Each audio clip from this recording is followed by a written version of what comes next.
السلام علیکم ورحمۃ اللہ وبرکاتہ۔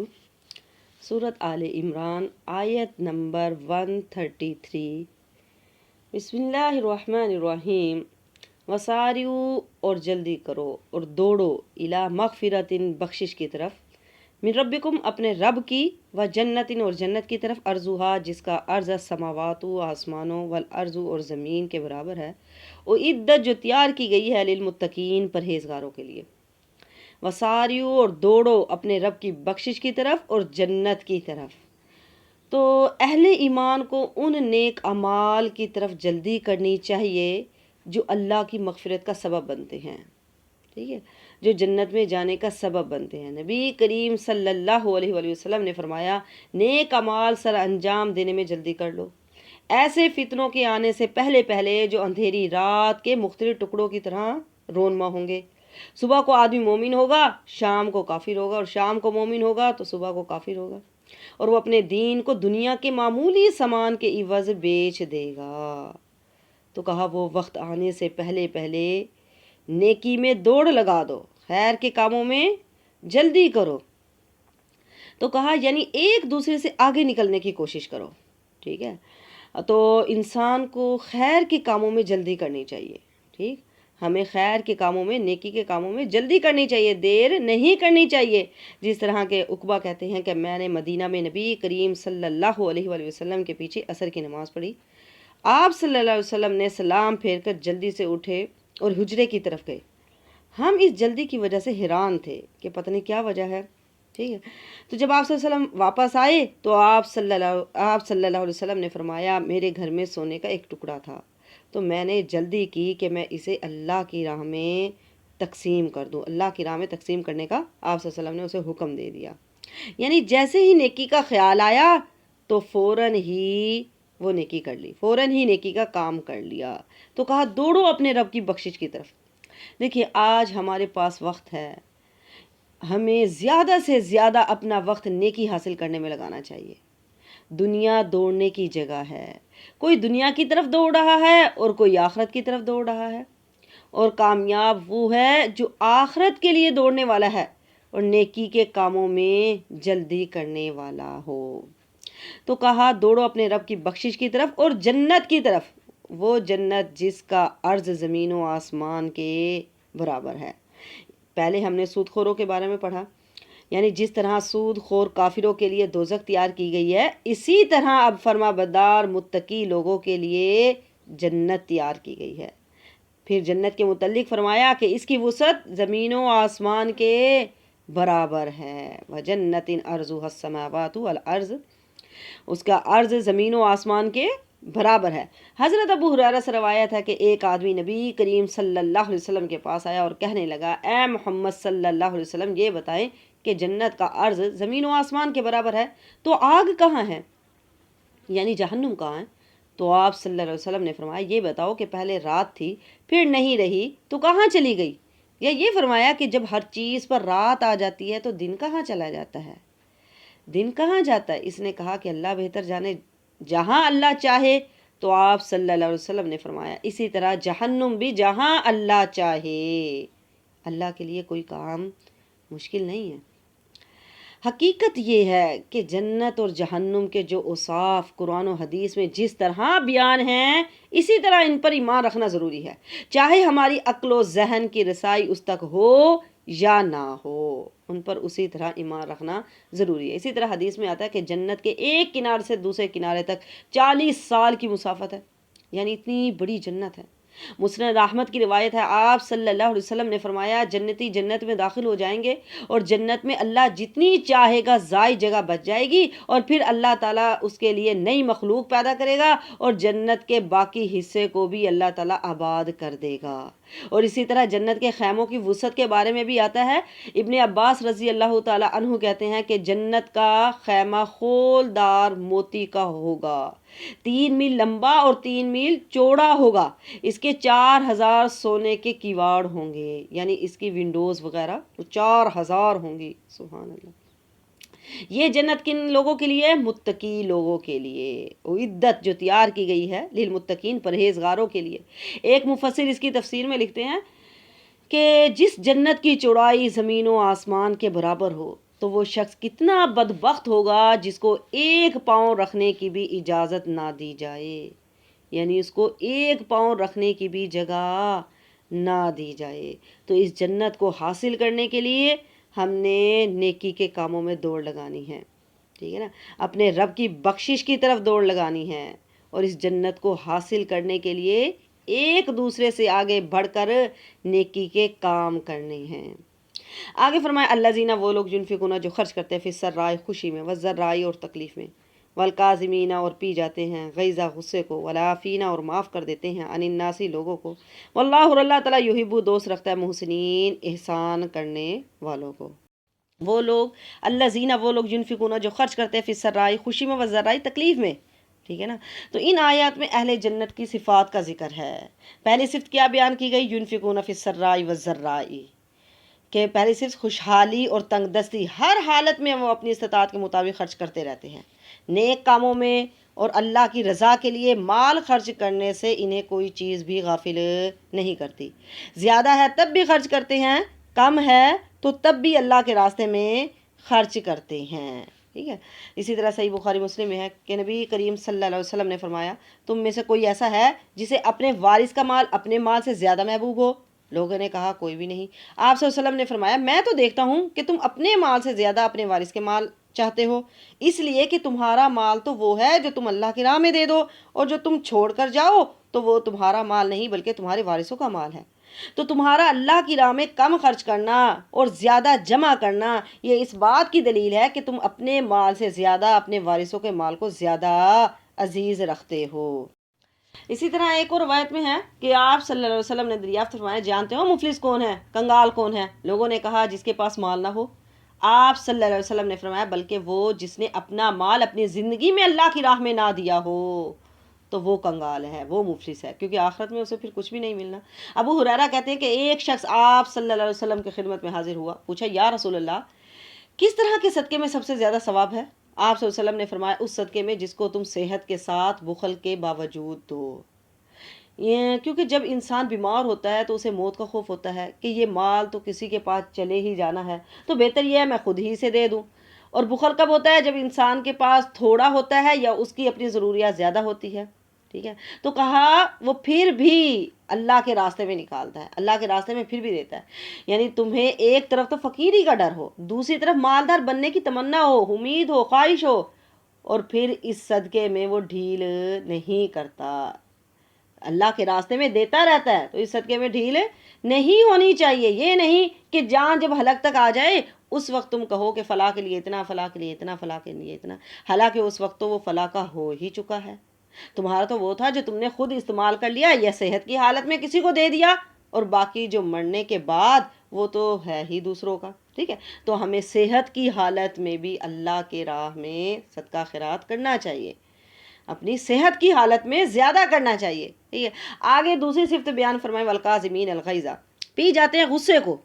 یہ ایمانداروں کی صفت ہے کہ وہ اپنا غصہ پی جاتے ہیں، ٹھیک ہے نا، اپنے غصے پر قابو پا لیتے ہیں، یعنی جب غصہ انہیں بھڑکاتا ہے تو وہ اسے پی جاتے ہیں، یعنی اس پر عمل نہیں کرتے ہیں، جو ان کے ساتھ برائی کرتے ہیں وہ ان کو معاف کر دیتے ہیں۔ رسول اللہ صلی اللہ علیہ وسلم نے فرمایا، پہلوان وہ نہیں جو بہت زیادہ پھچاڑ دینے والا ہو، بلکہ پہلوان وہ ہے جو غصے کے وقت اپنے اوپر قابو رکھے۔ حضرت ابو ہریرہ بیان کرتے ہیں کہ ایک آدمی نے آپ صلی اللہ علیہ وسلم سے عرض کی کہ مجھے وصیت فرمائے۔ آپ صلی اللہ علیہ وسلم نے فرمایا، لا تغضب، غصہ مت کر۔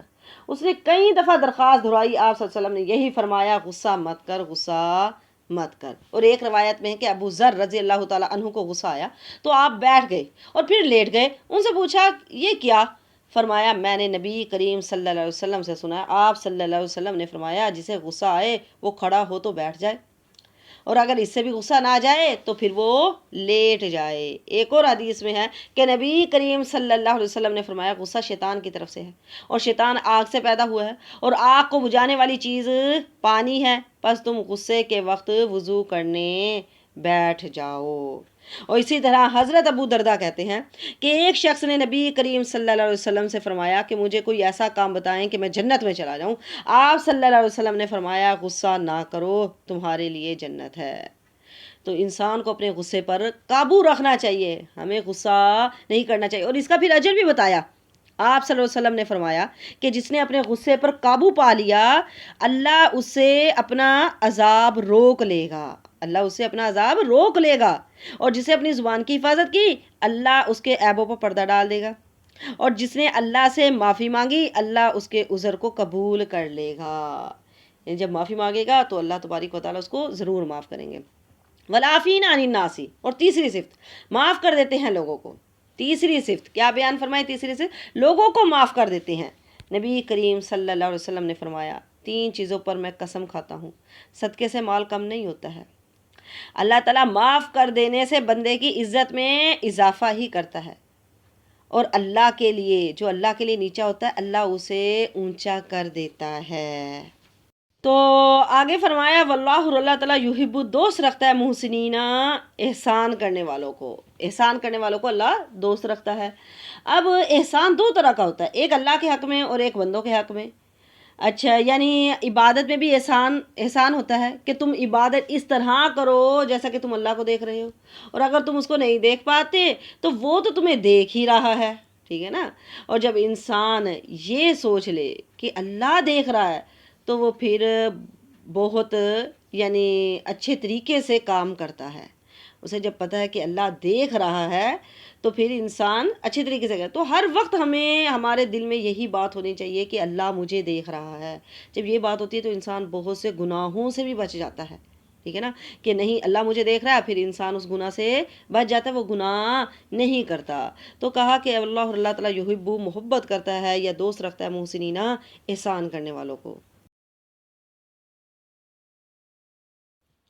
آگے فرمایا والذین، اور وہ لوگ اذا جب فعلوا، وہ کریں فاحشۃ، کوئی بے حیائی، او یا ظلموا، یا ظلم کریں، انفسہم، اپنی جانوں پر، ذکر اللہ، اور وہ اللہ کو یاد کریں، فاستغفروا، پھر وہ بخشش مانگے، لذنوبہم، اپنے گناہوں کے لیے، ومن یغفر، اور کون ہے جو بخشتا ہے ذنوب، گناہوں کو، الا، مگر اللہ، ولم، اور نہیں، یصروا، وہ نہ اڑے، علی، پر، ما، جو فعلوا، جو انہوں نے کیا، وہم، اور وہ، یعلمون، اور وہ جانتے ہیں۔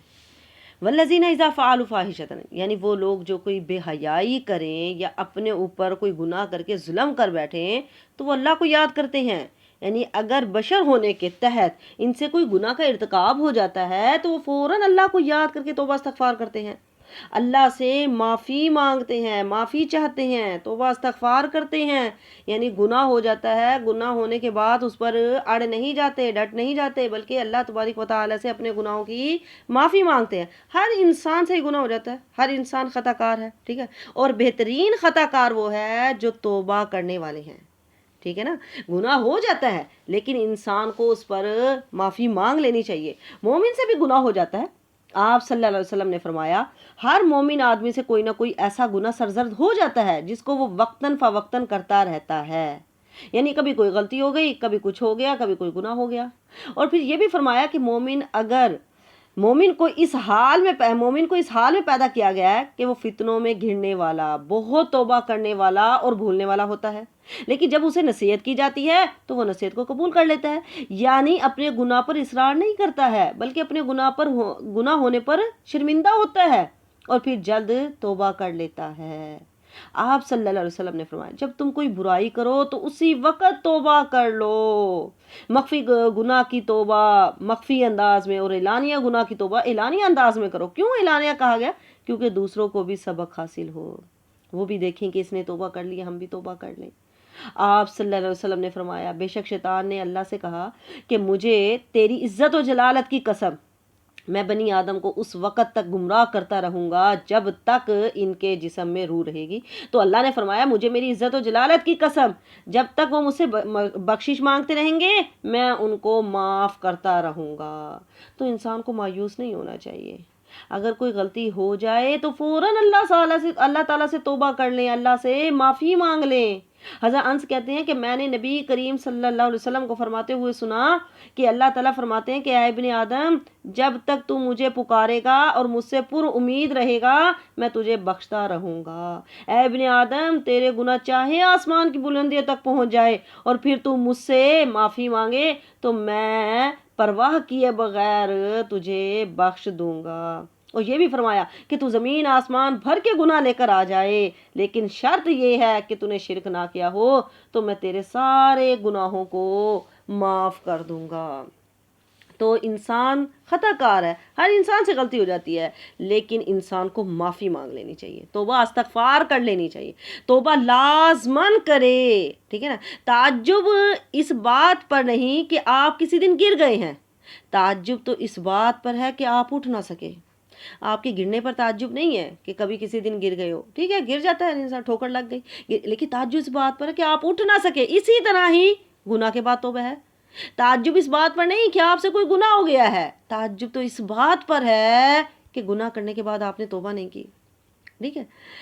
تو ہر انسان خطا کار ہے، بہترین خطا کار وہ ہے جو توبہ کرنے والے ہیں، ٹھیک ہے۔ تو کہا کہ وہ اللہ کو یاد کرتے ہیں، پھر اپنے گناہوں کے لیے بخشش مانگتے ہیں، اور کون ہے جو کہ گناہوں کو بخشتا ہے؟ انہیں پتہ ہے کہ اللہ کے سوا کوئی گناہوں کو بخشنے والا نہیں ہے، یعنی جب بھی گناہ ہو جائے تو اللہ سے معافی مانگ لیں۔ حضرت ابو بکر صدیق فرماتے ہیں، نبی کریم صلی اللہ علیہ وسلم نے فرمایا، جو شخص کوئی گناہ کرے پھر وضو کر کے 2 رکعت نماز ادا کرے اور اپنے گناہ کی معافی مانگے تو اللہ اس کے گناہ معاف فرما دیتا ہے، سبحان اللہ۔ حضرت عثمان بن عفان سنت کے مطابق وضو کرتے ہیں، پھر فرماتے ہیں، میں نے نبی کریم صلی اللہ علیہ وسلم سے سنا، آپ صلی اللہ علیہ وسلم نے فرمایا، جو شخص مجھ جیسا وضو کرے پھر 2 رکعت نماز ادا کرے اور جس میں وہ اپنے دل سے باتیں نہ کرے، ٹھیک ہے، تو اللہ اس کے تمام گناہوں کو معاف فرما دیتا ہے۔ اور اسی طرح نبی کریم صلی اللہ علیہ وسلم نے فرمایا کہ ایک آدمی نے گناہ کیا تو کہا کہ اے میرے رب، میں نے گناہ کیا ہے، تو مجھے وہ بخش دے۔ تو اللہ نے فرمایا، میرے بندے نے ایک گناہ کیا تو اس نے جان لیا کہ اس کا ایک رب ہے جو گناہ بخشتا ہے اور اس پر پکڑتا ہے، سو میں نے اپنے بندے کو بخش دیا۔ پھر اس نے ایک اور گناہ کیا اور کہا کہ اے اللہ، میں نے ایک اور گناہ کیا، تو اسے بخش دے۔ تو اللہ نے فرمایا، میرے بندے نے جان لیا کہ اس کا ایک رب ہے جو گناہ بخشتا ہے اور اس پر پکڑتا ہے، فرشتوں گواہ رہو کہ میں نے اپنے بندے کو بخش دیا۔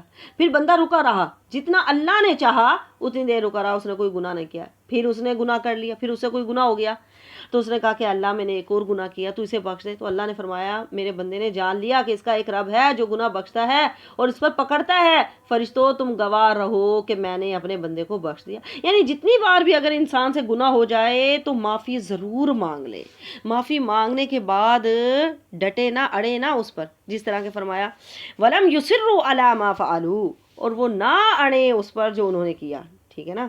نہ ولم یسرو، وہ نہ اڑے، اصرار کے معنی ہے یعنی اڑ جانا، بے پرواہی سے گناہ کرتے چلے جانا، نہ ان پر ندامت کا اظہار کرنا، نہ ہی ان پر توبہ کرنا، ٹھیک ہے، یعنی ایسا کام وہ نہیں کرتے، بلکہ اگر گناہ ہو جاتا ہے تو وہ گناہوں پر معافی مانگ لیتے ہیں۔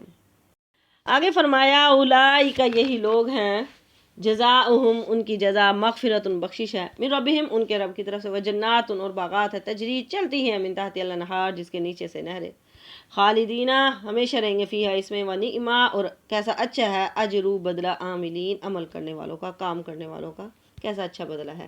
اب کہا یہی لوگ ہیں کہ ان کی جزا ان کے رب کی طرف سے بخشش ہے، باغات ہیں یعنی جنتیں ہیں جن کے نیچے سے نہریں بہتی ہیں، ٹھیک ہے نا، یعنی جنہوں نے بخشش مانگی اللہ نے انہیں بخشش عطا کر دی، پھر اللہ تعالیٰ نے انہیں خالی بخشا ہی نہیں بلکہ انہیں باغات بھی عطا کیے، یہ جنت عطا کی، اور کہا یہ بدلہ ہے، کن کا؟ عمل کرنے والوں کے لیے یہ بدلہ ہے، جو انہوں نے عمل کیے اس کا یہ بدلہ ہے، یعنی ان مقامات کو پانے کے لیے، جنت کو پانے کے لیے انسان کو نیک عمل کرنے کی ضرورت ہے، ٹھیک ہے نا، انسان کو نیک عمل کے بغیر انسان جنت میں نہیں جا سکتا، نیک اعمال کے بغیر اور اللہ کی رحمت کے بغیر انسان جنت میں نہیں جا سکتا، اور اللہ کی رحمت ہوگی بھی اسی انسان پر جس نے نیک اعمال کیے ہوں گے، جس نے نیک اعمال کیے ہوں گے ان پر اللہ کی رحمت ہوگی، اور پھر وہ اللہ کی رحمت سے ہی جنت میں جائیں گے۔ آگے فرمایا، قد تحقیق خلق گزر چکی من قبلکم، تم سے پہلے سنن، واقعات، طریقے، تم سے پہلے، فسیرو، پس تم چلو، فی الارض، زمین میں، فانظروا، پس دیکھو، کیفا، کیسا، کانا ہوا، عاقبت و انجام مکذبین، جھٹلانے والوں کا۔ یعنی کیا کہا کہ تم سے پہلے واقعات بھی ہے، طریقے بھی ہے، تم زمین میں چل پھر کر تو دیکھو، جو تم سے پہلے جو لوگ گزر چکے ہیں انہیں چل پھر کر دیکھو کہ ان کے ساتھ کیسا انجام ہوا ہے، ان کا کیا حال ہوا ہے۔ اب پہلے جو اوپر کی آیت تھی اللہ اور اس کے رسول کی اطاعت پر اور ان کی نافرمانی سے توبہ پر بخشش اور جنت کا وعدہ فرمایا تھا، اب یہاں اطاعت اور توبہ کی ترغیب کے لیے پہلی امتوں کی تاریخ پر غور و فکر کرنے کا حکم دیا کہ تاکہ ان میں سے جو مطیع تھے، فرما بردار تھے، اور جو نافرمان تھے، ان دونوں کے احوال پر غور کرے، ٹھیک ہے، غور کر کے پھر اس سے عبرت حاصل کرے، ٹھیک ہے نا، غور کر کے ان سے عبرت حاصل کرے۔ سنن، یہ سنن یہ جمع ہے اور اس کی واحد سنتن، اس کے معنی طریقہ، نمونہ۔ نبی صلی اللہ علیہ وسلم کا فعل جو کہ مسلمانوں کے لیے طریقہ اور نمونہ ہوتا ہے، اسی لیے اسے سنت کہتے ہیں۔ جنگ احد میں مسلمانوں کا لشکر 700 افراد پر مشتمل تھا، جس میں سے 50 تیر اندازوں کا ایک دستہ ایک پہاڑی پر مقرر کر دیا تھا، ٹھیک ہے، عبداللہ بن جبیر کی قیادت میں، اور انہیں تاکید کی تھی کہ تم یہاں سے نہ ہلنا، تمہارا کام یہ ہے کہ جو بھی پیچھے سے آئیں گے دشمن تو انہیں یعنی تیروں سے انہیں پیچھے دھکیل دینا۔ لیکن جب مسلمان فتح یاب ہو گئے اور مال اسباب سمیٹنے لگے تو یہ 50 تیر اندازوں کے دستے میں اختلاف ہو گیا۔ کچھ کہنے لگے کہ نبی صلی اللہ علیہ وسلم کا فرمان مقصد تو یہی تھا کہ جب تک جنگ جاری رہے تو تم یہیں جمے رہنا، لیکن جب یہ جنگ ختم ہو گئی اور کفار بھاگ رہے ہیں تو اب یہاں رہنا ضروری نہیں ہے۔ تو انہوں نے بھی نیچے اتر کر مال غنیمت، مال و اسباب جمع کرنا شروع کر دیا، اور وہاں نبی صلی اللہ علیہ وسلم کے فرمان کی اطاعت میں صرف 10 یا 15 لوگ باقی رہ گئے تھے، جس سے کافروں نے فائدہ اٹھایا اور ان کے پیچھے سے پلٹ کر انہوں نے اچانک حملہ کر دیا، جس سے مسلمانوں میں افراتفری مچ گئی، جس سے مسلمانوں کو قدرتی طور پر بہت تکلیف ہوئی۔ 70 مسلمان شہید ہوئے اور کچھ زخمی بھی ہو گئے تھے۔ تو اب ان آیت میں اللہ تعالیٰ نے تسلی دی ہے کہ تمہارے ساتھ جو کچھ ہوا کوئی نئی بات نہیں ہے، پہلے بھی ایسا ہوتا چلا آیا ہے، ٹھیک ہے نا، تم پہلے کی واقعات پڑھ کر دیکھو، تم چل پھر کر دیکھو، ٹھیک ہے نا، تو تم دیکھو کہ پہلے بھی ایسا ہوا ہے، ابتدا میں انہیں تکلیف سے دوچار ہونا پڑا اور پھر آخر کار تباہی اور بربادی اللہ اور اس کے رسول کی تکذیب کرنے والوں کا ہی مقدر بنتی ہے، ٹھیک ہے نا۔ دیکھو کس طرح کانا ہوا عاقبت و انجام مکذبین، جھٹلانے والوں کا، بالآخر جھٹلانے والے ذلیل و خوار ہوئے۔ تو اس سے سبق حاصل کرنا چاہیے کہ جو ایمان والے تھے، پیغمبر تھے، تو اللہ تعالیٰ نے انہیں کس طرح بچا لیا، اور باقی جو لوگ تھے ان سب کو اللہ تعالیٰ نے کس طرح یعنی برباد کر دیا، تباہ و برباد کر دیا۔ ہاذا، یہ بیان ہے للناس، لوگوں کے لیے، وہدن، اور ہدایت، و موعظۃ، نصیحت، للمتقین، پرہیزگاروں کے لیے۔ ہاذا بیان للناس، ہاذا یہ بیان للناس، لوگوں کے لیے اور ہدایت ہے، لوگوں کے لیے بیان اور ہدایت ہے، یعنی قرآن کریم میں 2 طرح کی ہدایت ہے، ایک عام اور ایک خاص۔ ہدایت عام سب انسانوں کے لیے اور ہدایت خاص متقین لوگوں کے لیے ہے۔ ہاذا بیان للناس، اور یعنی یہ کتاب ایسی ہے جس سے سب لوگ فائدہ اٹھا سکتے ہیں، اور پھر اصل میں فائدہ وہ اٹھاتا ہے جس کے اندر تقویٰ ہوتا ہے، اور یہ بیان ہے لوگوں کے لیے اور ہدایت ہے اور نصیحت پرہیزگاروں کے لیے، یعنی تمہارے دلوں کی ہدایت، تم کو برائی بھلائی سے آگاہ کرنے والا یہی قرآن ہے۔